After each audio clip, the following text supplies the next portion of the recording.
Halo semua, perkenalkan nama saya Wahyu Setiawan dengan NIM akhir 111. Pada kesempatan kali ini kita akan membahas sebuah folklore yang berbentuk tradisi yang ada di Jepara. Tradisi ini memiliki keunikan dan banyak makna di baliknya. Tradisi ini adalah tradisi Lomban.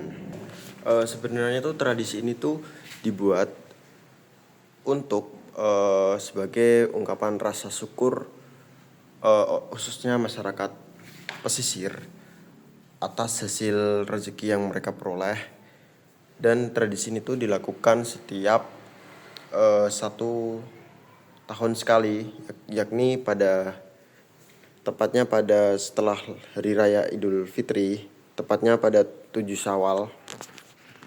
Tradisi ini tuh memiliki tujuan dan menanamkan nilai-nilai kepada masyarakat tentang adanya nilai-nilai persaudaraan dan gotong royong. Tradisi ini tuh sudah diwariskan sejak dulu, tepatnya belum banyak yang tahu, cuman tradisi ini tuh sudah lama, lebih dari 1 abad, dan diwariskan secara turun-temurun. Berikut adalah cuplikan dari Pesta Lomban 2023. Tradisi Lomban dilaksanakan setiap tahun, khususnya di bulan Syawal, tepatnya pada 7 Syawal. Pada acaranya, masyarakat pesisir Jepara, Jawa Tengah berkumpul dalam sebuah tradisi bernama Larung Sesaji Lomban. Tradisi ini bukan hanya sekedar tradisi biasa, tetapi tradisi ini tuh merupakan ungkapan wujud rasa syukur dan doa atas rezeki yang mereka peroleh selama melaut. Tradisi ini dilakukan oleh masyarakat pesisir Jepara. Pada awal acara, terdapat sambutan dari pemerintah setempat dan biasanya dilaksanakan oleh bupati untuk mengawali acara pesta Lomban ini. Dan biasanya masyarakat setempat mempersiapkan acara ini dengan sangat meriah. Khususnya pada awal prosesi terdapat sebuah arak-arakan meriah mengiringi sesaji menuju pantai dengan alunan gamelan dan tarian tradisional dengan semangat kebersamaan dalam mewarnai setiap langkahnya. Ini bukan hanya sebuah ritual keagamaan, tapi juga merupakan gambaran pesta budaya yang melibatkan semua lapisan masyarakat, baik tua, muda, dari kalangan pemerintah maupun masyarakat biasa, hingga seluruh masyarakat pelancong. Dari tradisi ini juga terdapat makna filosofi dari sesaji yang menggunakan kepala kerbau. Misalnya pada kepala kerbau itu melambangkan kekuatan dan perlindungan, sedangkan nasi tumpeng itu melambangkan sebuah simbol rasa syukur dari harapan dan keberkahan. Setelah arak-arakan dan prosesi larung sesaji ini, selanjutnya adalah acara pelepasan proses larungan. Setelah acara pelarungan selesai, biasanya terdapat sebuah acara pesta di daratan. Biasanya masyarakat itu membawa sebuah arak-arakan yang berisi makanan yang nantinya akan diperebutkan oleh mereka. Tradisi ini setelah mereka melarungkan kepala kerbau, mereka terdapat sebuah tari-tarian tradisional untuk menghibur mereka dan biasanya setelah melarung itu mereka ada acara makan bersama dan diiringin sama musik dan tarian tradisional. Nah, ini juga ada sambutan dari bupati lagi untuk pesta rakyat di daratan. Setelah sambutan dari bupati ini, selanjutnya biasanya dilaksanakan acara perebutan makanan. Biasanya orang yang mengikuti tradisi ini bukan dari masyarakat lokal, tetapi juga ada masyarakat dari berbagai daerah yang tertarik untuk sekedar menonton tradisi ini. Hal ini juga berdampak positif bagi warga sekitar karena membuat pantai yang ada di Jepara itu semakin terkenal dan dikenal oleh masyarakat luar daerah dan membuat perekonomian dari masyarakat semakin terkenal dan semakin maju.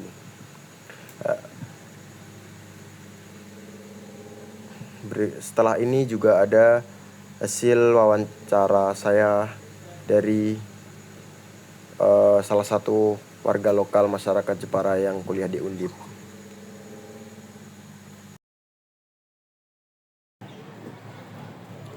Permisi, ini dengan Mbak Andini ya? Ya, Andini. Kenalin, saya di sini Wahyu dari Fakultas Ilmu Budaya jurusan Antropologi. Di sini saya ingin ngobrol-ngobrol sebentar tentang suatu tradisi yang ada di Jepara, dan saya dengar Mbak Andini ini dari rumahnya ada di Jepara. Apakah benar? Ya. Jadi kalau boleh tahu, mungkin pertama kita perkenalan dulu sama Mbak Andini ya. Mungkin Mbak Andini bisa memperkenalkan diri dulu. Oke, jadi kenalin, aku Andini. Aku dari Jepara, rumahku di Ujung Batu, dekat sama ini Pantai Kartini. Nah, aku kuliah di Undip, Fakultas Perikanan dan Ilmu Kelautan, jurusan Aquaculture gitu. Oh, jadi Mbak Andini ini aslinya dari Jepara asli? Iya. Kalau boleh tahu Jeparanya di mana, Mbak? Di Ujung Batu. Oh, dekat Pantai Kartini ya? Iya. Kira-kira Mbak Andini tahu tradisi Lomban nggak? Tahu, dan hampir setiap tahun sih ikut memeriahkan gitu. Kira-kira tuh tradisi Lomban ini tuh dilakukannya kapan? Setiap 7 Syawal atau seminggu setelah Idul Fitri gitu, setelah Lebaran. Kalau boleh tahu, biasanya tuh orang-orang yang mengikuti itu dari warga lokal saja atau dari warga dari daerah lain ada? Banyak sih, terutama itu ya nelayan-nelayan gitu. Terus juga ini kan udah masuk ke kalender budaya ya, jadi ya pejabat-pejabat daerah juga hadir untuk ikut meramaikan, dan juga biasanya tuh dari kota-kota sekitar Jepara gitu, kayak dari Kudus, Demak gitu, dan juga Pati itu juga ikut memeriahkan gitu. Oke. Kalau biasanya tuh prosesi acara Lomban ini tuh gimana, Mbak? Awalnya itu nanti ada upacara dan doa gitu. Kita tapi udah siapin sesaji yang akan dilarung. Nah, biasanya dipimpin sama pemuka agama Islam, terus dihadiri sama pejabat-pejabat daerah juga. Kemudian nanti beriringan gitu dengan perahu dibawa ke tengah laut, kemudian nanti sesajinya itu dilarung. Nah, biasanya sih setelah pelarungan itu nanti ada perlombaan gitu, kayak misalnya hias perahu, atau ada yang namanya tuh perang teluk. Jadi perang teluk itu nanti di perahu saling melempar kayak kue-kue jajan pasar gitu, kayak kupat atau yang lain sebagainya. Terus ada juga yang pakai telur busuk atau apa gitu antar perahu gitu. Terus setelah itu biasanya diakhiri dengan masyarakat lokal itu makan bersama gitu di pesisir. Biasanya tuh nelayan gitu sih yang sering ngadain makan. Jadi ya hasil tangkapannya gitu, ikan dimakan bersama-sama. Oh, tadi berarti itu ada pemberian sesajen ya. Kalau boleh tahu itu sesajennya berupa apa dan dikasih kepada siapa? Nah, jadi buat sesajinya itu berupa kepala kerbau. Nah, biasanya orang Jepara tuh nyebutnya itu kendit. Jadi kepala kerbau ini yang akan dilarung ke tengah laut, tapi bersama makanan-makanan juga. Nah, makanannya itu bisa kue-kue jajanan tradisional gitu, yang disusun jadi gunungan, atau sama ya banyak makanan-makanan lain sih, itu juga yang akan dilarung gitu. Nah, terus biasanya warga-warga lokal itu juga ada bikin kayak dititipin gitu, mungkin dari masyarakat gitu ya, bawa makanan apa gitu, itu dititipin juga, akan dilarung ke tengah laut gitu. Nah, berarti sesajen itu diberikan kepada Ada yang percaya yang masih menganut kepercayaan animisme dan dinamisme itu percaya kalau laut itu sebenarnya itu benda hidup gitu. Jadi beranggapannya sesaji itu diberikan ke laut sebagai penolak bala gitu. Jadi biar nantinya aktivitas nelayan gitu, penangkapan ikan itu diberi kelancaran, terus dijauhkan dari mara bahaya juga gitu. Kalau boleh tahu mayoritas agama di sana itu kalau nggak salah Islam ya? Iya, Islam. Tapi kenapa kalau masyarakat di sana itu percaya dengan hal-hal mistis, tapi kondisi di sana mayoritas agamanya itu Islam, tapi mereka masih mempercayai hal-hal mistis. Nah, sebenarnya itu kembali lagi ke tradisi ya. Namanya tradisi kan pasti turun temurun dan dia emang ada kepercayaan lokal gitu ya. Nah, kepercayaan lokal ini tuh masih menganut kepercayaan animisme dan dinamisme itu tadi. Nah, namun seiring berjalannya waktu itu ajaran Islam kan masuk ke Indonesia dan juga pasti ada proses penyatuan gitu dan juga penerimaan antar masyarakat dalam konteks kepercayaan lokal dan ajaran Islam itu tadi gitu. Jadi seiring berjalannya waktu pesta Lomban ini tuh ditujukan untuk ungkapan rasa syukur atau itu bentuk sedekah. Kalau di ajaran Islam ini seperti itu gitu. Jadi emang ada ya proses penyatuan gitu sih antara kepercayaan lokal, antara hal-hal mistis itu tadi dengan ajaran Islam. Jadi emang diselaraskan gitu. Nah, kalau menurut Mbak Andini di zaman sekarang kan zaman modern ya. Terus mengapa orang-orang itu masih mempertahankan kayak tradisi-tradisi tradisional ini? Sebenarnya dilihat dari dampak-dampak dari adanya diadakannya pesta Lomban itu.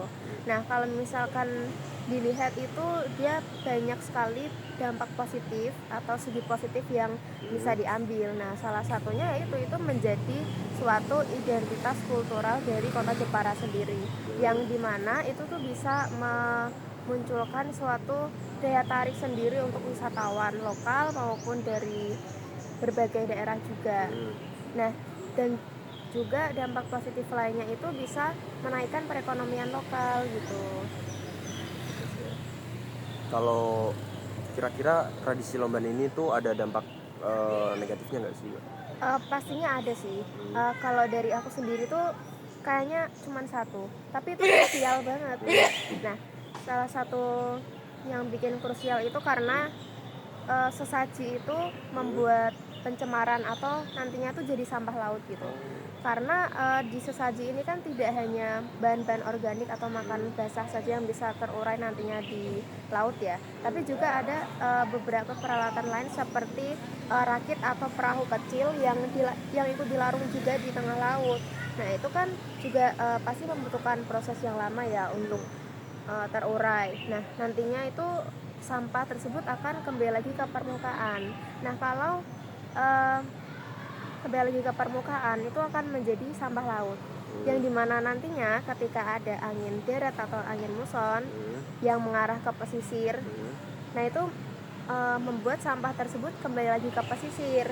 Nah, poinnya di sini kesadaran masyarakat itu masih kurang terhadap sampah-sampah tersebut, harusnya emang dibuang gitu sih. Itu kalau ada ya sedikit ada kaitannya sama FPIK juga gitu. Oh, kalau boleh tahu Mbak Andini ini jurusannya FPK di Undip? Jurusannya aquaculture. Oh, alah. Oh iya. Oke, mungkin segitu saja sih informasi yang diperoleh dari Mbak Andini. Ya. Untuk Mbak Andini terima kasih ya. Ya, sama-sama. Sekian dari saya, terima kasih sudah menonton video saya sampai habis. Terima kasih.